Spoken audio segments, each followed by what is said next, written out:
આપણે આજે છે ને રજાની મજા હમણાં વેકેશન ગયું તું ને તમાર બધાને તો તમે બધા વેકેશન માં ક્યાંય ફરવા ગયા હોય તો ઈ કહેવાનું ને ઘરે રહ્યા હોય તો ઈ કહેવાનું રમતા તા જે રમતા તા હોય ઈ કહેવાનું હાલો ઊભા થાવ તો બેન તન્વી તમે વેકેશન માં ક્યાં ગયા તા ફરવા તો શું કરતા તા ઘરે દડા બેટ થી રમતા તા અરે વાહ હાલ ઊભો થા તું ક્યાં ગયો તો ફરવા જયરાજ નહીં મામાને ઘરે ગયો તો નતો ગયો ને રમતો તો બેહી જાય તો હાલ હાલો ધાર્મિક તું ફરવા ગયો તો મામાને ઘરે નતો ગયો તો પછી બીજે ક્યાંય ગયો તો ફરવા તો શું કરતો તો ઘરે હું રેડતો તો અડવદા હે હાલો નકશું કે ફરવા ગયા તા ક્યાં ગયા તા બગુડા પછી મેલડી માં પછી ઓલા દરિયે ગયા તા ઈ હું એનું નામ હું કોટડા કોટડા ગયા તા હું કોટડા હા પછી કોટડા ગયા તા ન્યાય દરિયો છે તે કા બગદાણા ગયા તા સરસ લ્યો હાલો બેન પ્રિયલ તમે ક્યાં ગયા તા ફરવા ક્યાં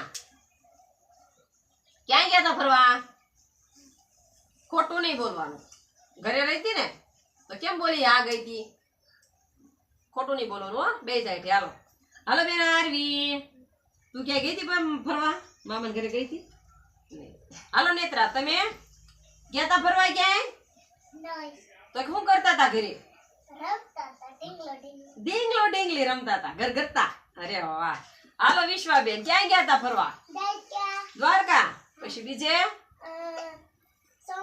સોમનાથ પછી બીજે મામાના ઘરે એ હખણા બેહો ત્રણે અલોઠી વાળા જાવ દપ વાળો દપ હાલો બેન તમન્ના ગયા તા ક્યાંય ફરવા નહીં તો શું કરતા હતા ઘરે અરે વાહ સરસ લ્યો હાલો આ છે સરસ મજાની રજાની મજા તમે બધા જુદા જુદા ફરવા ગયા તા વિશ્વા વાતું નહીં જુદે જુદે ફરવા ગયા તા કોક ફરવા નતું ગયું ઘર ઘરતા રમતા તા એવું બધું કરતા હતા ને તો આ સોનું અને મોનું ઈ વેકેશન માં ક્યાં ફરવા ગયા તા એના વિશે આપણે વાત કરવાની છે બરાબર રજાની મજા સરસ મજાની પલોઠી વાળા નકશું પ્રિયલ રૂમાલ મૂકી દે એક સાઈડ બરાબર સોનું અને મોનું રજાઓમાં દાદા દાદીને મળવા મણિગઢ ગયા એના દાદા દાદી મણિગઢમાં હતા ક્યાં હતા મણિગઢમાં તો સરસ મજાનું મણિગઢમાં પહોંચી ગયા દાદા દાદીના ઘરે અનાજ દળવા માટે ઘંટી હતી આમ અનાજ દળવાની ઘંટી આવે પથ્થરની પછી જમવા બેસવા માટે પાટલા હતા અને સુવા માટે ખાટલા હતા દાદા દાદીના ઘરે તો એવું સરસ મજાનું હતું આ બધું જોઈ અને સોનું અને મોનું ને નવાઈ લાગી કે ત્યાં ટીવી ફ્રીજ અને એડ કન્ડિશનર નતું ત્યાં એમને દાદા દાદીના ઘરે ટીવી નતું ફ્રીજ નતું પછી એસી નતું બરાબર તો એ સાવ એકદમ સાદું ઘર હતું દાદા દાદીનું તો સોનું અને મોનું કે ચાલો ખેતરમાં ફરવા જઈએ કોણ કહે છે દાદા કે સોનું મોનું ચાલો આપણે ખેતરમાં ફરવા જઈએ તો લીલુંછમ ખેતર અને તળાવમાં રંગબેરંગી માછલીઓ અને કાચબાઓ અને સોનું અને મોનું ખુશ થઈ ગયા જોઈને નદીના એના ખેતરના કાંઠે સરસ મજાનું તળાવ હતું રંગબેરંગી માછલીઓ કાચબા જોઈ સોનું અને મોનું ખુશ થઈ ગયા મજા આવી ગઈ ને જોવાની દાદાજી હા દાદાજી ચાલો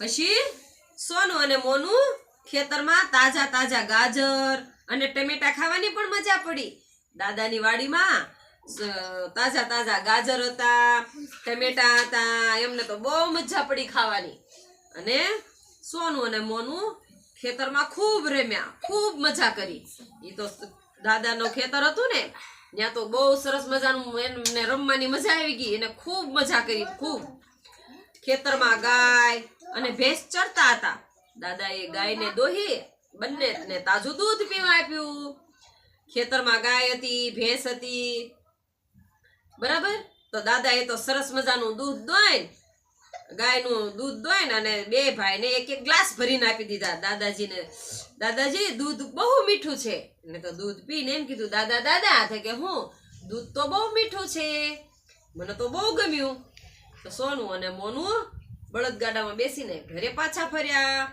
આપણે ત્યાં રિક્ષા હોય ને તો દાદા દાદીના ઘરે બળદગાડી હતી. શું હતું? બળદગાડી. રસ્તાની બંને બાજુએ કેટલા ઘટાદાર વૃક્ષ હતા. રસ્તો નાનો અમથો હતો અને સરસ મજાના મોટા મોટા ઝાડ હતા. હા, નહીં વાહનોનો ધુમાડો કે નહીં ટ્રાફિક. અરે વાહ દાદાજી, તે કે હું એ કે આપણે શહેરમાં તો વાહનની ટ્રાફિક હોય, પછી ધુમાડા હોય, બરાબર ને? એવું તો અહીંયા વાડીમાં કાંઈ નથી. મજા આવી ગઈ મણિગઢમાં ફરવાની. ઘરે પહોંચીને હાથ મોઢ ધોઈને અને બધા જમવા બેઠા. દાદીમાં એ સરસ મજાની રસોઈ કરી નાખી હતી અને હાથ ને મોઢું ધોઈને બધા જમવા બેસી ગયા. જમીને દાદાએ દરરોજની જેમ વાર્તા કહી. સોનું અને મોનું દરરોજ ખેતરમાં ફરવા જતા અને રાત્રે દાદી માં પાસે વાર્તા સાંભળતા.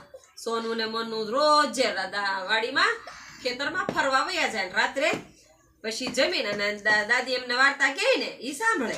એવી રીતે સરસ મજાની રજાઓ પૂરી થતા સોનું અને મોનું મમ્મી પપ્પા સાથે શહેરમાં પાછા ઘરે ગયા. એના મમ્મી અને પપ્પા એમને લેવા આવ્યા હતા અને એ શહેરમાં પાછા આવી ગયા એના ઘરે. આવજો આવજો દાદા દાદીએ એમને કીધું, આવજો બેટા. સોનું અને મોનુએ રજામાં ગામડે કરેલ મજાની વાતો તેમના મિત્રોને કહ્યું અને કીધી કે અમે તો દાદાના ઘરે ગયા હતા મણિગઢ. અમને બહુ મજા આવી. અમે ખેતરમાં ફરવા ગયા હતા ને એ બધી એને વાતો ચાલુ કરી દીધી. તમે ત્યાં શું મજા કરી? તો એના દોસ્તરે એમ કીધું, એના ભાઈબંધો મિત્રો એમ કીધું, તમે એને શું મજા કરી? પછી તો સોનુએ અને મોનુએ વાતું કરવાનું ચાલુ કર્યું. એમ નહીં, ત્યાં તળાવ હતું, ત્યાં કૂવો હતો, લીલાછમ ખેતરોમાં ફરવાની ખૂબ મજા આવી. ત્યાં તળાવ હતું, કૂવો હતો, લીલાછમ ખેતર હતા અને અમને તો બહુ ફરવાની મજા આવી. બળદગાડીની મુસાફરી હતી કરી. દાદીમા પાસે વાર્તા સંભળાવી. તાજા શાકભાજી અને તાજું દૂધ પીવાની તો મજા પડી ગઈ. મજા એમ તો સોનું અને મોનુએ તો વાત ચાલુ કરી ને મિત્રોને. સોનું ને મોનું રજાઓમાં ગામડે તમને મજા આવી અને સોનું મનુ ને ગામડે ગયા ને તો એમને બહુ મજા આવી. કે હા પપ્પા, ત્યાં ફ્રીજ, ટીવી કે એસી ન હતા, પણ ત્યાં તો શુદ્ધ વાતાવરણ હતું. શાકભાજી તાજા અને દૂધે તાજું. બહુ મજા આવી અમને.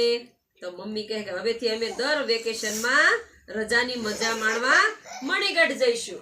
અમે હવે મમ્મી પપ્પા તે કે હું ઈ કે અમે હવે દર વેકેશનમાં રજાની મજા માણવા મણિગઢ જઈશું. એમને તો મણિગઢ દાદા દાદીના ઘરે બહુ મજા આવી. બરાબર, ખાધું પીધું, રાજ કર્યું. રાત પડી ને સુઈ ગયા. મજા આવી ને વાર્તા સાંભળવાની?